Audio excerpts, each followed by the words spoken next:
Digital സാങ്കേതിക സർവകലാശാല vice chancellor നിയമനത്തിൽ നിർണായക നീക്കവുമായി ഗവർണർ സുപ്രീം കോടതി. വൈസ് ചാൻസലർ നിയമന പ്രക്രിയയിൽ നിന്ന് മുഖ്യമന്ത്രി നീക്കണമെന്നാവശ്യപ്പെട്ടാണ് കോടതിയെ സമീപിച്ചത്. സെർച്ച് കമ്മിറ്റിയിൽ UGC പ്രതിനിധിയെ ഉൾപ്പെടുത്തണം എന്നും ആവശ്യമുണ്ട്.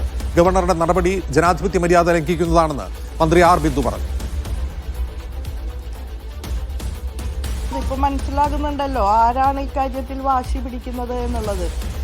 സംസ്ഥാന ഗവൺമെന്റ് പരമാവധി അനുരഞ്ജനത്തിന്റെ ഭാഷയിൽ സംസാരിക്കുകയും ഞങ്ങൾ പലതവണ ഇതുമായി ബന്ധപ്പെട്ട് അദ്ദേഹവുമായി ചർച്ച നടത്തുകയും ഒക്കെ ചെയ്തതാണ്. വളരെയധികം പരിശ്രമം ഇക്കാര്യത്തിൽ സമവായം സൃഷ്ടിക്കാനായിട്ട് ശ്രമിച്ചിട്ടുള്ളതാണ്. അതൊക്കെ തീർത്തും അവഗണിച്ചുകൊണ്ട് സംസ്ഥാന ഗവൺമെന്റിനെ പാടെ ഒഴിവാക്കുക എന്നുള്ള സമീപനമാണ് ഉണ്ടാകുന്നത് എന്നുള്ളത് വളരെയധികം ഖേദകരമാണ്. മുഖ്യമന്ത്രി എന്നുള്ളതല്ല, സംസ്ഥാന ഗവൺമെന്റിന് ഇതിൽ പങ്കുണ്ടാകേണ്ടതില്ലേ? എല്ലാ കാലത്തും ഇവിടെ ചാൻസലർമാരെ തന്നെ നിയോഗിക്കുന്നത് കേരള നിയമസഭയാണല്ലോ. നിയമസഭയാണ് ആരാണ് ചാൻസലർ ആയിരിക്കേണ്ടത് എന്ന് തീരുമാനിക്കുന്നത്. ഈ ചാൻസലറായി വന്നിരുന്ന പിൽക്കാല മുൻപുണ്ടായിരുന്ന നമ്മുടെ ഗവർണർമാരും തന്നെ ഇത്തരത്തിലുള്ള വാശികൾ പ്രകടിപ്പിച്ചിരുന്നില്ല. ഈ ഗവൺമെന്റിന്റെ കാലത്ത് നിർഭാഗ്യവശാൽ ഇങ്ങനെയുള്ള പിടിവാശികൾ നമ്മുടെ ഉന്നത വിദ്യാഭ്യാസ മേഖലയിൽ കാലുഷ്യങ്ങൾ സൃഷ്ടിക്കുകയാണ്. വളരെ പ്രയാസകരമായൊരു സ്ഥിതിവിശേഷം ഇതുമായി ബന്ധപ്പെട്ട് ഉണ്ടായി വരുന്നു. സുപ്രീം കോടതി ഉത്തരവിന്മേൽ വീണ്ടും അപ്പീൽ പോയിരിക്കുന്നു എന്നുള്ളത് വളരെ കഷ്ടമായ കാര്യമാണ് എന്നാണ് പറയാനുള്ളത്. വിവരങ്ങൾ സജു തോമസും വിജിൻ വായാന്തോട് നൽകും. ആദ്യം സജുവിലേക്ക്. സജു, ഈ ഗവർണർ സുപ്രീം കോടതിയെ സമീപിച്ചത് എന്താവശ്യമുയർത്തിയാണ്?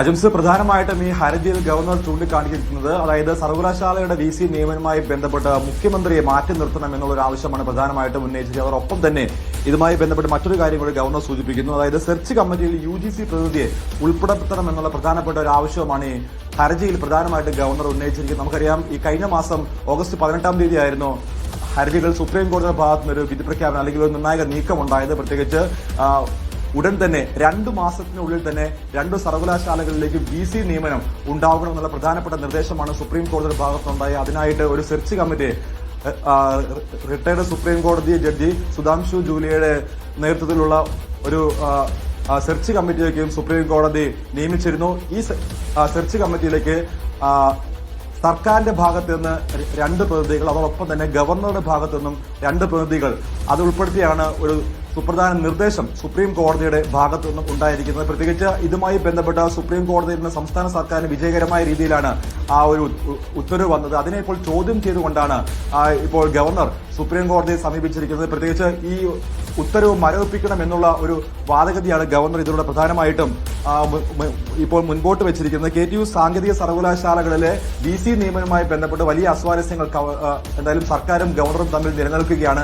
അതിനിടയിലാണ് ഇപ്പോൾ സുപ്രീം കോടതിയിൽ പ്രധാനപ്പെട്ട ഒരു ഹർജിയുമായിട്ട് ഗവർണർ എത്തിയിരിക്കുന്നത്. പ്രധാനപ്പെട്ട ആവശ്യം വൈസ് ചാൻസലർ നിയമന പ്രക്രിയയിൽ നിന്ന് മുഖ്യമന്ത്രിയെ മാറ്റി നിർത്തണം എന്നുള്ളതാണ്. പ്രത്യേകിച്ച് വൈസ് ചാൻസലർ പ്രക്രിയയ്ക്ക് ഏറ്റവും നിർണായകമായിട്ടുള്ള പങ്ക് വഹിക്കുന്നത് സുപ്രീം കോടതിയുടെ പ്രധാന നിർദ്ദേശപ്രകാരം മുഖ്യമന്ത്രിയാണ്. അതായത് ആരെ തീരുമാനിക്കണം എന്നുള്ളത് സെർച്ച് കമ്മിറ്റി ഒരു പാനൽ നൽകുകയാണെങ്കിൽ ആ പാനൽ മുഖ്യമന്ത്രി സമർപ്പിക്കണം.